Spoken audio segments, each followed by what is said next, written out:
Assalamualaikum warahmatullahi taala wabarakatuh. Jadi kumpulan kami akan membentangkan mengenai tajuk bahaskan implikasi amalan politik dinasti dalam kepimpinan politik Filipina terhadap kestabilan negara. Jadi yang pertama sekali saya akan membentangkan mengenai pendahuluan berkaitan dengan tajuk ini. Secara umumnya politik dinasti merujuk kepada penguasaan jawatan politik oleh keluarga yang sama secara berulang dan rentas generasi. Maksudnya kuasa politik diwariskan daripada ibu bapa kepada anak, adik-beradik ataupun saudara mara dalam keluarga yang sama. Jadi dalam konteks Filipina, fenomena ini sangat ketara sehingga sebahagian besar jawatan politik di negara tersebut dikuasai oleh keluarga elit tertentu. Kajian menunjukkan bahawa lebih daripada 60% ahli politik di Filipina berasal daripada keluarga politik yang berpengaruh. Ini menunjukkan bahawa sistem politik Filipina masih banyak dipengaruhi oleh golongan elit tradisional. Antara contoh keluarga politik terkenal di Filipina adalah keluarga Marcos, Duterte dan Aquino yang telah lama mendominasi politik negara tersebutlah, sama ada di peringkat nasional maupun tempatan. Jika dibandingkan dengan Malaysia, kita juga mempunyai unsur politik keluarga samalah lebih kurang dengan Filipina ni. Antara contoh macam keluarga Tun Abdul Razak, Tun Dr. Mahathir, tak berapa banyak sangatlah. Dan juga yang sekarang ni yang sentiasa kita tengok adalah keluarga Lim lah. Macam Lim Kit Siang turun kepada Lim Kuan Eng. Namun begitu, pengaruh politik dinasti di Filipina lebih kuat kerana ia melibatkan penguasaan politik yang lebih meluas di peringkat wilayah dan daerah.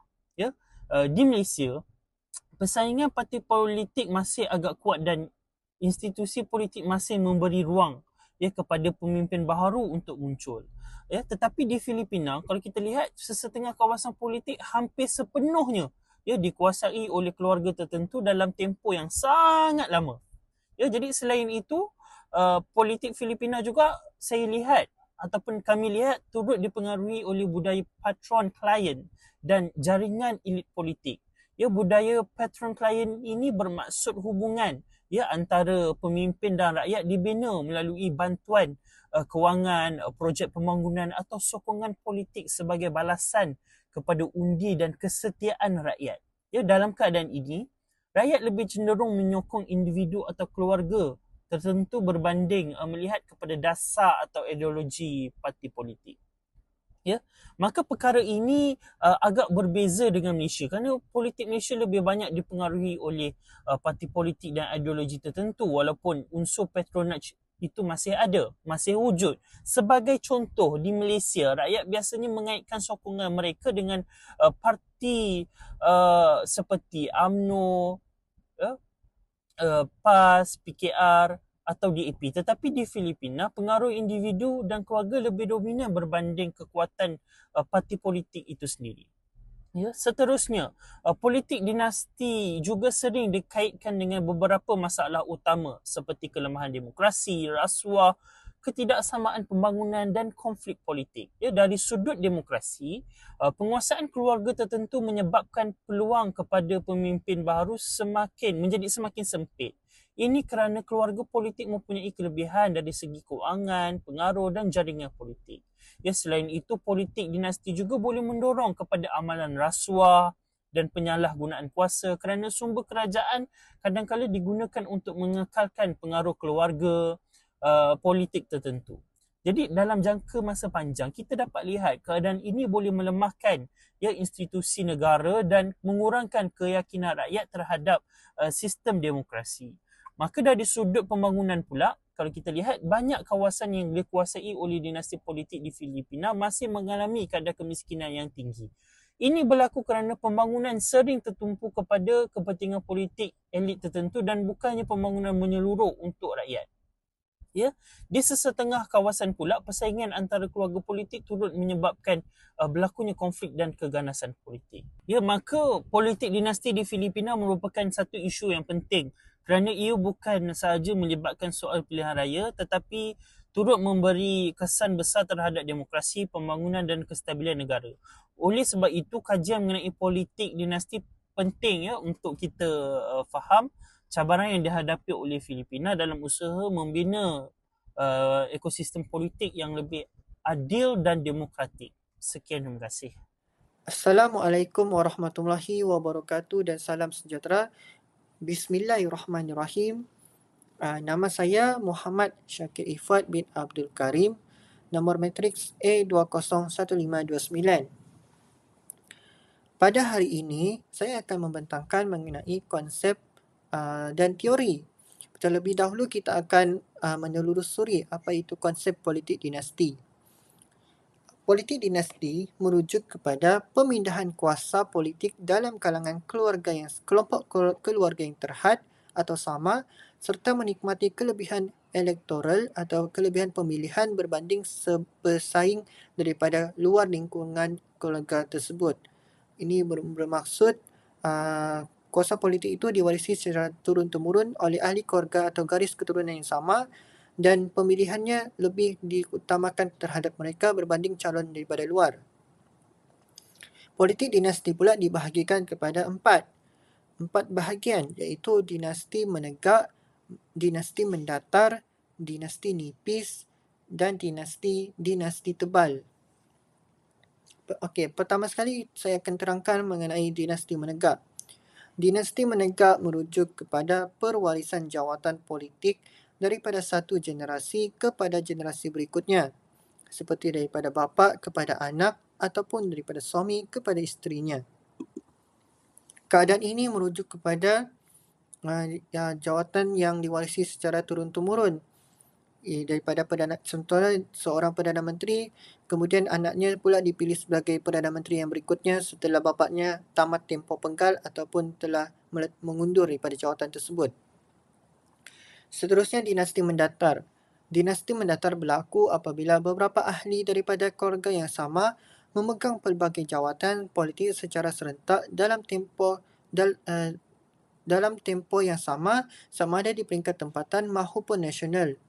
Ini merujuk kepada contohnya sebuah kabinet Perdana Menteri abang dia, Menteri Pertahanan adik dia, lepas tu Menteri Kewangan pula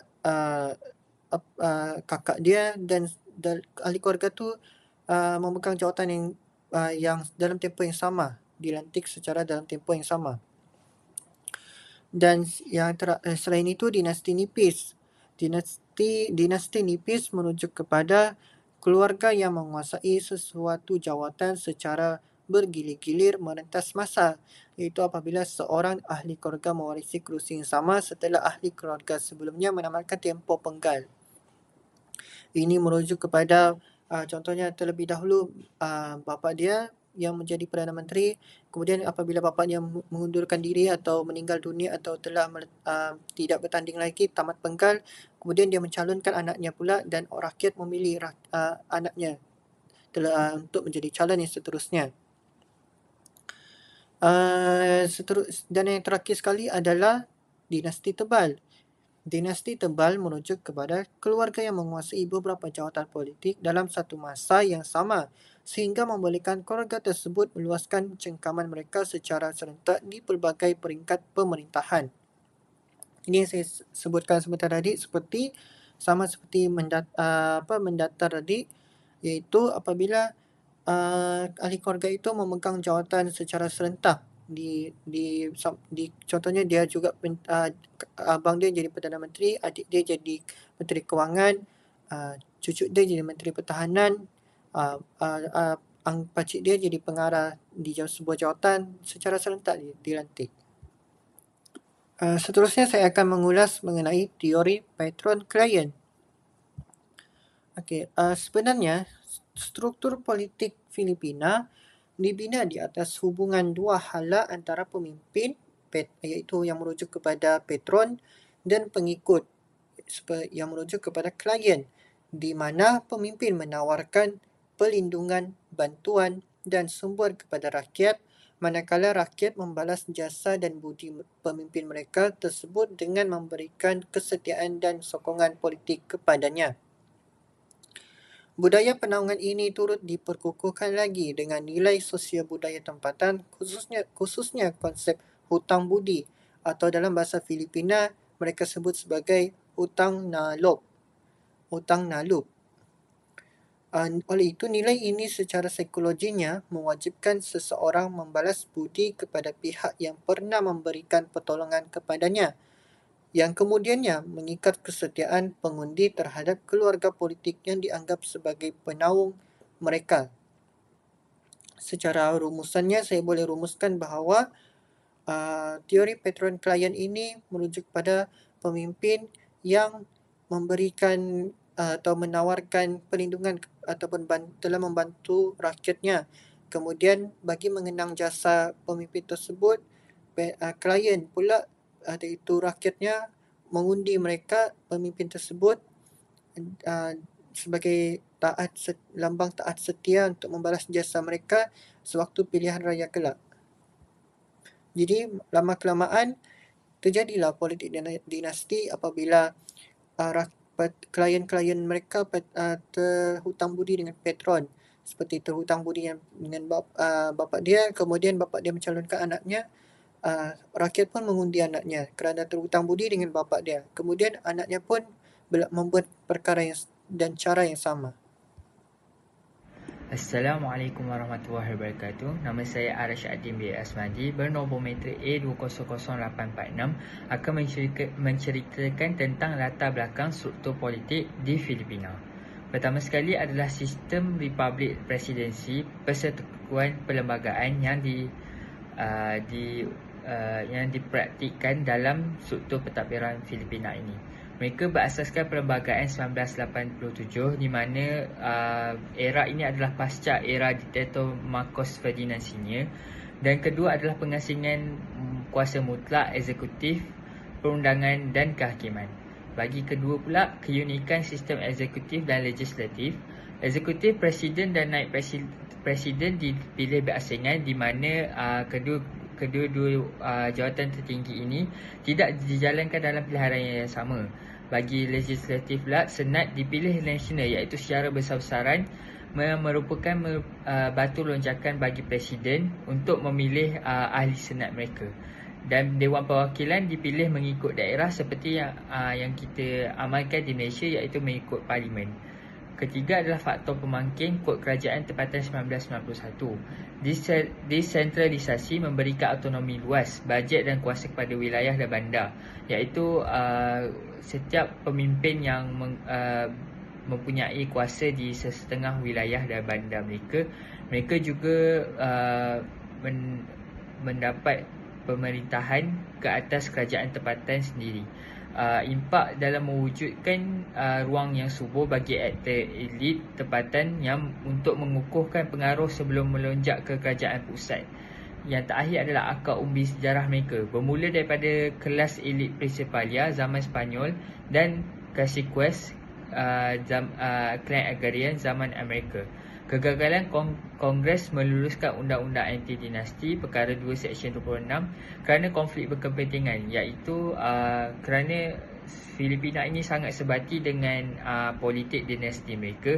Jadi pengasingan kuasa daripada ahli keluarga ataupun kenalan rapat, sesetengah ahli politik atau aktor politik sukar untuk dielakkan daripada berlaku dalam Filipina ini. Seterusnya adalah latar belakang dinasti politik yang ada di Filipina.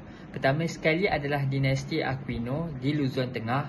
Beliau membawa naratif demokrasi liberal. Benigno Aquino Jr. Merupakan salah satu tokoh yang menentang pemerintahan diktator Marcos Ferdinand Sr. Lebih-lebih lagi ketika dia memperkenalkan martial law. Penentangan beliau menyebabkan nyawa beliau diambil ketika pada tahun 1983. Sejurus selepas beliau sampai di Filipina, gerakan ini, hasil pembunuhan daripada kematian beliau ini juga telah menyebabkan berlakunya revolution oleh rakyat sendiri, dan isterinya Corazza Aquino menjadi Presiden Filipina pada penggal yang seterusnya dan diikuti oleh anaknya menjadi Presiden ke-15 Filipina. Pasca anaknya menjadi Presiden Filipina 2016, kemerosotan dinasti keluarga beliau semakin merosot. Kedua adalah dinasti Ferdinand Marcos Senior ini, iaitu pemerintah kuku besi. Beliau merupakan diktator yang terkenal di Filipina kerana kleptokrasi yang dilakukan beliau sewaktu beliau mentadbir kerajaan Filipina. Sehingga kini status dinasti beliau sangat dominan kerana Presiden Filipina kini adalah anaknya sendiri, iaitu Ferdinand Marcos Jr. Ketiga adalah dinasti Duterte, dikenali di Davao Mindanao, kuasa baharu populisme. Tokoh utamanya adalah Rodrigo Duterte, Presiden ke-16 Filipina, selepas anak Benigno Aquino Jr. iaitu Nonoy Aquino menjadi Presiden Filipina. Beliau masih dominan di Filipina, tetapi hanya memegang jawatan naib presiden semasa.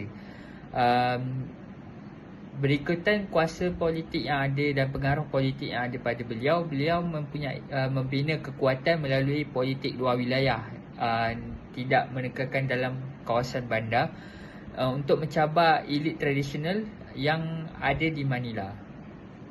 Sekian saja. Terima kasih. Assalamualaikum dan selamat sejahtera. Saya Nur Melissa Ejnas Nizam Muhammad Nasrul, nombor matrik A202551. Jadi saya akan teruskan pembentangan ini ke bahagian implikasi dan juga faktor pengukuhan sistem politik dinasti di Filipina. Jadi sistem politik dinasti di Filipina ini bukan semata-mata kebetulan sejarah ataupun fenomena sementara, namun ia juga merupakan satu institusi yang disokong kuat oleh struktur seperti sosial, budaya dan juga pasaran politik. Jadi dalam perbincangan saya ini, saya akan membincangkan tentang implikasinya dari sudut positif dan negatif serta faktor pengukuhannya. Di dalam perbincangan ini terdapat dua implikasi dari sudut positif yang utama. Yang pertama adalah ia memberikan kesan kepada kelangsungan dasar dan juga kestabilan projek. Di mana cabarannya adalah negara yang membangun ini akan sering berdepan dengan ketidaktentuan dasar apabila berlakunya peralihan kuasa antara pemimpin yang berbeza ideologi. Jadi kelebihan sistem politik dinasti di Filipina ini ia membantu wilayah yang dikuasai oleh klan politik yang kukuh itu untuk menikmati lebih banyak dasar pembangunan yang lebih stabil. Jadi kesannya projek infrastruktur dan sosial itu tidak akan terbengkalai ataupun terhenti separuh jalan. Hal ini kerana penggantinya adalah daripada ahli keluarga yang sama dan juga mereka berkongsi agenda yang serupa untuk meneruskan kuasa dalam kerajaannya. Implikasi positif yang kedua ialah kemampuan untuk mengakses sumber jaringan pusat. Jadi kelebihan sistem politik dinasti di Filipina ini, ia memberikan kelebihan kepada klan politik yang lama yang telah bertapak di suatu kawasan dengan lama. Mereka mempunyai pengaruh dan juga jaringan hubungan yang lebih luas di peringkat kerajaan persekutuan dan juga tempatan. Jadi kesan daripada situ, kawasan mereka akan lebih mudah mendapat keutamaan dalam menerima dana persekutuan yang besar. Sebagai contoh adalah dana pork barrel ataupun peruntukan earmark. Jadi ia memberikan manfaat tempatan di mana keupayaan untuk menarik dana pusat ini dapat memastikan projek-projek yang berada di peringkat tempatan turut mendapat pembiayaan kewangan secara berterusan daripada kerajaan. Implikasi yang seterusnya ialah penyelarasan kuasa dan juga kecekapan pentadbiran, di mana wujudnya konsep dinasti mendatar, di mana keadaan ini di mana beberapa ahli keluarga yang sama mereka memegang jawatan secara serentak dalam kerajaan di kawasan yang sama atau berhampiran. Jadi perkara ini akan menyebabkan kesannya kepada kepantasan pembuatan keputusan, di mana pemusatan kuasa ini ia membolehkan penyelarasan dasar, plan tindakan dan juga pembelanjaan kerajaan tempatan dilakukan dengan lebih pantas. Selain itu juga, kawasan ini dia kerap kali mencatatkan pembelanjaan awam yang tinggi kerana keputusan eksekutif dan juga perundangan yang mereka dapat luluskan tanpa sebarang halangan politik yang rumit ataupun satu proses birokrasi yang melambatkan keputusan dibuat. Dan yang terakhir adalah kestabilan politik setempat dalam satu jangka masa pendek, di mana perkara ini dapat mengelakkan konflik apabila monopoli oleh satu keluarga tunggal itu dilakukan. Jadi konflik secara terbuka itu dapat dielakkan. Konflik antara institusi pentadbiran yang berbeza itu dapat dielakkan. Selain itu juga dari sudut bila kita lihat perkara ini dari segi kestabilan elitnya, ia dapat mewujudkan suatu kestabilan dalam kalangan elit politik, namun dalam jangka masa yang pendek sahaja. Dan kesan kestabilan politik setempat ini kepada ekonomi dan juga keselamatan ialah ketenteraman politik luaran lebih terpelihara. Hal ini kerana aktiviti ekonomi domestik itu dapat berjalan dengan lancar tanpa ada gangguan ketegangan politik. Dan keputusan yang berkaitan dengan keselamatan tempatan juga dapat dibuat dengan segera tanpa ada sebarang pertikaian antara pentadbiran. Seterusnya, mari kita lihat kepada implikasi negatifnya, di mana berlakunya kemerosotan tadbir urus demokratik dan pembangunan sosial serta ekonomi.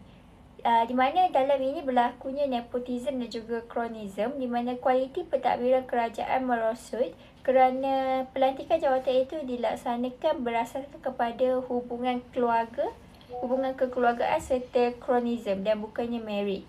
Jika dari segi kemerosotan pembangunan sosial dan ekonomi pula adalah di mana berlakunya kadar kemiskinan yang tinggi, di mana wilayah yang dikuasai secara mutlak oleh klan politik tradisional menunjukkan kaitan langsung dengan kadar kemiskinan yang tinggi. Sini kesannya menyebabkan kegagalan keperluan asas awam, di mana termasuklah infrastruktur fizikal yang tidak berkualiti, sistem perkhidmatan kesihatan yang daif, ketiadaan peluang pekerjaan untuk penduduk setempat serta indeks keselamatan awam yang sangat rendah. Jadi impak jangka panjangnya adalah berlakunya kitaran kemunduran, di mana kebajikan rakyat dan pembangunan insan akan lebih terabai dan wilayah ini terus terperangkap dalam kemunduran. Kesannya kepada negara pula ialah isu domestik di wilayah ini akhirnya menjejaskan kestabilan sosial negara secara keseluruhan ataupun dalam jangka masa yang panjang. Implikasi negatif yang seterusnya ialah kepekatan kuasa dan keganan pesan politik serta pengecualian sosial dan ketidaksamaan politik.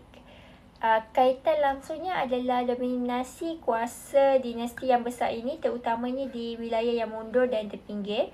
Ianya dikaitkan secara langsung dengan peningkatan kes keganasan politik dan juga aktiviti keganasan. Jadi perkara ini memberikan ancaman kepada negara, di mana ia merupakan antara ancaman yang paling berbahaya kepada keselamatan nasional Filipina.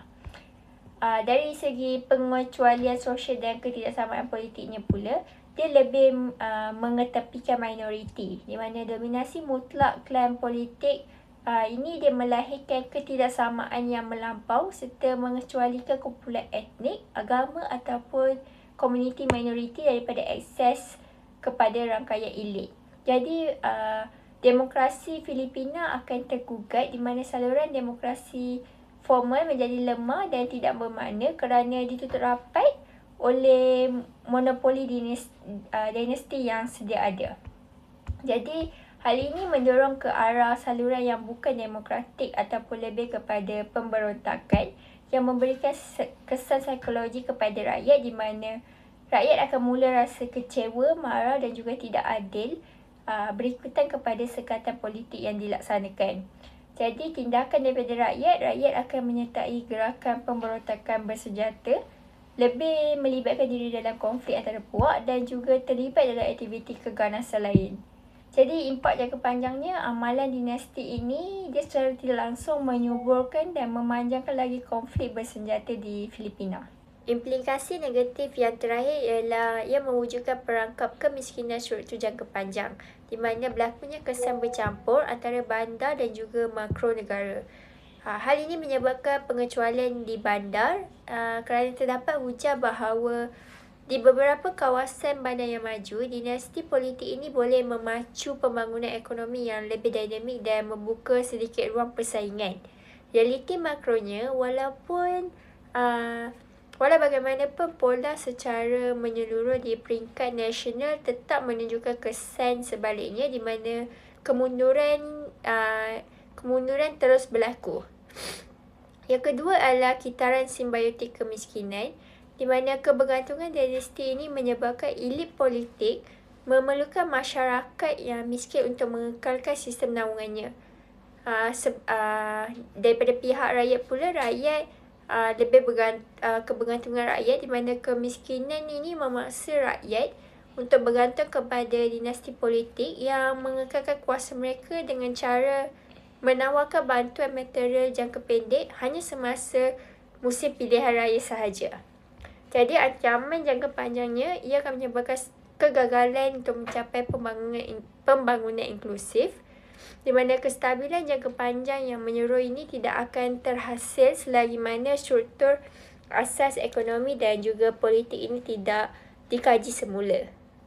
Jadi ia juga akan menyebabkan berlakunya kegagalan dalam mengubah struktur di mana negara Filipina itu akan sentiasa terdedah kepada krisis ekonomi dan juga sosial yang akan sentiasa berulang-ulang. Seterusnya ialah faktor pengukuhan sistem politik dinasti di Filipina. Yang pertama ialah berkaitan dengan struktur sosial, budaya dan juga rangkaian keluarga di mana wujudnya hubungan patron-klien dan juga kemiskinan.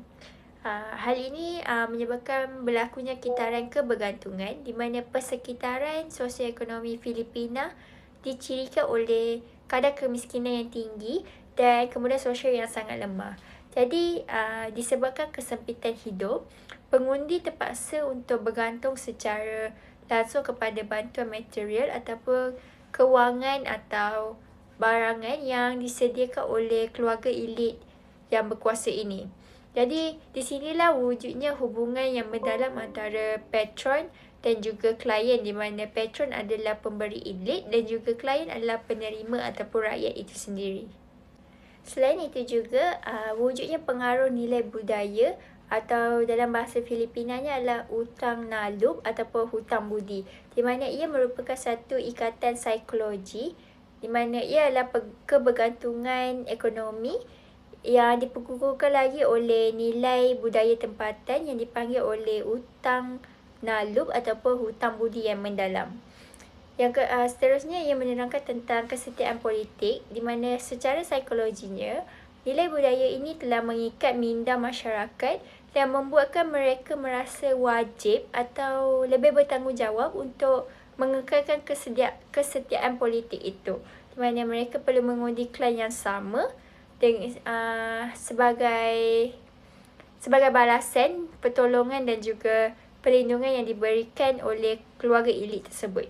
Faktor yang kedua ialah adanya kelebihan institusi dan juga manipulasi sumber awam.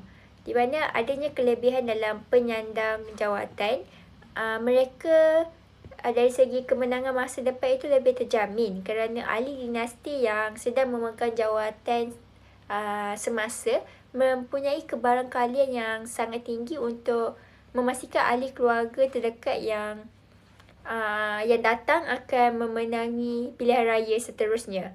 Jadi perkara ini tidak terkesan oleh margin yang lebih sengit kerana kelebihan ini tetap kuat walaupun penyandang tersebut hanya menang dengan jurang undi yang sangat tipis pada pilihan raya sebelumnya.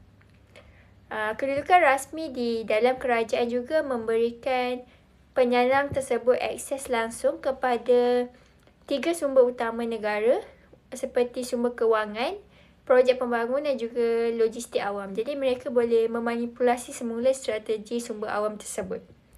Dan berlakunya ketidakadilan elektoral dalam pilihan raya di mana akan adanya salah guna kuasa kerana semua sumber awam ini dimanipulasi secara strategik untuk kempen dan kepentingan politik keluarga mereka sahaja. Dan perkara ini kesan juga akan menyebabkan persaingan yang tidak adil di mana tindakan ini mewujudkan medan persaingan pilihan raya yang bersifat berat sebelah dan tidak adil kepada calon luar yang tidak mempunyai akses kepada dana serta jentera kerajaan tersebut. Dan faktor pengukuhan yang terakhir ialah rangkaian naungan, korupsi dan kelemahan semak dan imbang. Ia berlaku perkaitan antara pemusatan kuasa dengan risiko korupsi di mana terdapat perkaitan yang sangat kuat antara dua perkara tersebut di tangan mana-mana klan politik dengan peningkatan kes salah laku kewangan di peringkat wilayah. Buktinya dapat dilihat berdasarkan data daripada Indeks Tumpuan Kuasa Politik, Political HHI dan juga saiz dinasti di mana ia dibuktikan bahawa semakin besar saiz penguasaan sesebuah keluarga politik, jadi semakin tinggi risiko berlakunya korupsi di kawasan tersebut. Selain itu juga dari segi kelumpuhan sistem semak dan imbang di mana risiko korupsi yang tinggi ini berlaku kerana sistem semak dan imbang di peringkat tempatan menjadi terlalu lemah atau tidak berfungsi. Puncanya adalah kelemahan ini terjadi apabila sesebuah keluarga itu berjaya menguasai keseluruhan institusi pentadbiran awam yang menyebabkan tiada pihak luar yang mampu untuk memantau atau menegur salah laku mereka. Jadi, amalan kronisme ataupun mengutamakan rakan sekutu dan juga nepotisme iaitu mengutamakan ahli keluarga dalam rangkaian naungan ini telah menjadi satu bahan api utama yang memastikan klan politik tersebut terus bertahan dan lestari dalam jangka masa yang panjang. Baik, sebagai kesimpulan, politik dinasti di Filipina merupakan satu fenomena politik yang telah lama berakar dalam sistem pemerintahan negara tersebut. Penguasaan keluarga politik seperti Marcos, Aquino dan Duterte menunjukkan bahawa kuasa politik di Filipina banyak tertumpu kepada kelompok elit tertentu yang mempunyai pengaruh ekonomi, sosial dan politik yang kuat. Oleh sebab itu, politik dinasti bukan sahaja memberi kesan kepada proses pilihan raya tetapi turut mempengaruhi demokrasi, tadbir urus dan pembangunan negara secara keseluruhan. Maka daripada sudut yang negatif, politik dinasti sering dikaitkan dengan masalah rasuah, nepotisme dan penumpuan kuasa dalam kalangan elit politik. Apabila jawatan politik diwariskan dalam keluarga yang sama, peluang kepada pemimpin baru menjadi semakin terhad. Keadaan ini boleh melemahkan persaingan politik dan menyebabkan demokrasi menjadi kurang terbuka. Jika dibandingkan dengan Malaysia, unsur politik keluarga juga wujud dalam politik tempatan. Sebagai contoh, terdapat beberapa keluarga politik yang mempunyai pengaruh besar dalam parti dan kerajaan. Namun begitu, tahap penguasaan politik dinasti di Malaysia masih tidak sekuat Filipina kerana persaingan antara parti politik dan institusi demokrasi di Malaysia masih memberi ruang kepada kemunculan pemimpin baru. Kalau kita lihat di Filipina, sesetengah kawasan politik hampir dikuasai sepenuhnya oleh keluarga tertentu untuk tempoh yang sangat panjang. Selain kesan terhadap demokrasi, politik dinasti juga memberi implikasi terhadap pembangunan dan kestabilan negara. Dalam banyak keadaan, kawasan yang dikuasai oleh keluarga politik di Filipina masih menghadapi masalah kemiskinan, ketidaksamaan pembangunan. Maka hal ini berlaku kerana pembangunan lebih tertumpu kepada kepentingan politik elit tertentu dan bukannya pembangunan menyeluruh untuk rakyat. Tambahan pula persaingan antara keluarga politik di beberapa wilayah turut menyebabkan konflik dan keganasan politik. Ini menunjukkan bahawa politik boleh mengganggu kestabilan jangka masa panjang negara sekiranya institusi demokrasi tidak cukup kuat untuk mengawal pengaruh elit politik. Walau bagaimanapun, perbincangan mengenai politik dinasti juga perlu dilihat secara seimbang dan bukan hanya dari sudut negatif semata-mata. Terdapat juga pandangan yang menyatakan bahawa politik dinasti mampu memberikan kesinambungan pentadbiran dan kestabilan politik jangka pendek. Hal ini kerana keluarga politik biasanya mempunyai pengalaman, jaringan pengaruh dan sumber yang membolehkan mereka mentadbir dengan lebih mudah berbanding pemimpin baru. Sebagai contoh, sesetengah rakyat di Filipina masih memilih calon daripada keluarga politik kerana mereka percaya nama keluarga tersebut mampu membawa pembangunan atau kestabilan kepada kawasan mereka. Situasi ini juga sedikit sebanyak dapat dilihat di Malaysia apabila terdapat beberapa pemimpin yang mendapat sokongan kerana pengaruh atau legasi keluarga mereka dalam politik. Yang contoh yang kita dapat lihat sekarang adalah macam Datuk On lah. Datuk On turun kepada Hishamuddin Tun Hussein On. Sekarang ni pula kita dapat lihat On Hafiz, Menteri Besar Johor tu. Namun begitu, kestabilan yang dibawa oleh politik dinasti sebenarnya lebih bersifat kestabilan permukaan atau jangka pendek sahaja.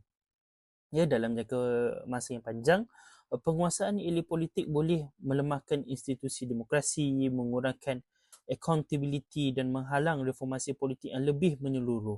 Oleh sebab itu, kestabilan negara yang sebenar tidak boleh hanya bergantung kepada kekuatan individu atau keluarga politik semata-mata, tetapi perlu dibina melalui institusi demokrasi yang kukuh, sistem pentadbiran yang telus dan peluang politik yang adil kepada semua rakyat. Akhir sekali, beberapa langkah reformasi perlu dilakukan bagi mengurangkan kesan negatif politik dinasti di Filipina. Antaranya adalah penguatkuasaan undang-undang anti-dinasti, pengukuhan institusi demokrasi dan badan pengawasan seperti Suruhanjaya Pilihan Raya serta badan anti rasuah. Selain itu, kami juga merasakan bahawa perlunya ada pendidikan politik dan kesedaran sivik rakyat juga sangat penting supaya rakyat membuat pilihan berdasarkan merit dan dasar, bukannya semata-mata berdasarkan nama keluarga atau pengaruh politik tertentu. Kesimpulannya, politik dinasti di Filipina merupakan satu isu yang kompleks kerana ia mempunyai kesan positif dan negatif terhadap kestabilan negara. Walaupun politik dinasti boleh memberikan kesinambungan pentadbiran dalam jangka pendek, dominasi keluarga politik dalam jangka panjang lebih cenderung melemahkan demokrasi dan pembangunan institusi negara. Oleh itu, pembaharuan institusi dan kesedaran rakyat amat penting bagi memastikan kestabilan politik yang lebih adil, inklusif dan berkekalan. Sekian daripada kumpulan kami. Terima kasih.